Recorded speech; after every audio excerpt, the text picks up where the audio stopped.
Today, I learned that your dog is worth petting whether or not anyone wants to. So I was thinking about this today because I'm now living with a dog for the first time in like my older adult life. My roommate has a dog and I help her walk him like fairly often, or walk her fairly often, and it's like a lot of it is kind of like my first time learning about what it's like to have a dog in the actual like day-to-days of like having a dog around, living with a dog being there. And I've been thinking about getting a dog, so it's been a very validating, like I really like this and I want this.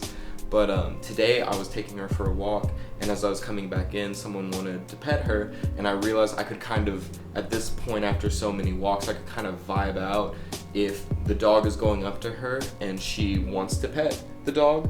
She'll, kind of the vibe out whether or not it's inviting, or if she just feels like she like has to pet the dog to be nice, and she's just kind of like, okay, yeah, and pulling away. And I was thinking about how this is so similar to whenever you're meeting new people, like you're out talking to people, or even people you know, and you start talking to them and being able to vibe out whether or not they're wanting to talk to you, like whether they're wanting to pet the dog, or whether or not they're just trying to be nice and cordial. And it's really, you should pull it away and kind of go back on about your day. And so I was thinking about, why is this so much easier though to vibe out? Because I noticed it's easier to vibe it out with the dog. Why is it so much easier to vibe out with the dog than it is to vibe out whenever you're talking to another person? And immediately I realized that it's because with other people, way more often I'm kind of afraid. Like, people give me a lot of anxiety, I have a lot of social anxiety kind of stuff. And so, I'm afraid, and I was trying to think, well, what is it that I'm afraid of that makes it so difficult? And I realized that I'm afraid that if they don't want to talk to me, that I'm not worth talking to, that I'm not cool enough, that I'm not good enough. And I guess the funny thing I realized with the dog is that if someone doesn't want to pet your dog, you don't think, well, sorry Fox, you're just not that cute. You're just not good enough, baby. You gotta get prettier. We gotta get you doing doggy push-ups, doing some down dogs. You're just like, oh, they just don't want to pet the dog. You don't assume that the dog's worth any less, or like not cute, or not like worth petting.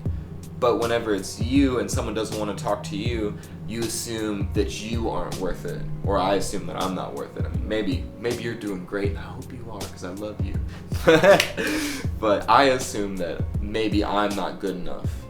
And so, just was thinking about this and thinking about, what if I treated myself in the same way that I treated the dog, where I just assumed that I am worthy of being pet, not entitled to being pet, but worthy of it. How would my life change if I didn't judge my own worthiness based on whether or not other people wanted to play with me?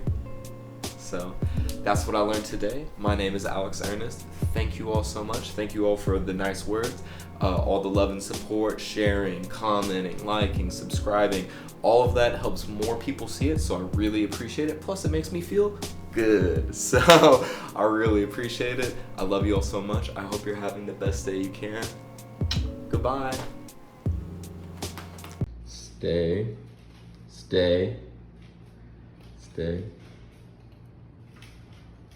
Ooh, good catch.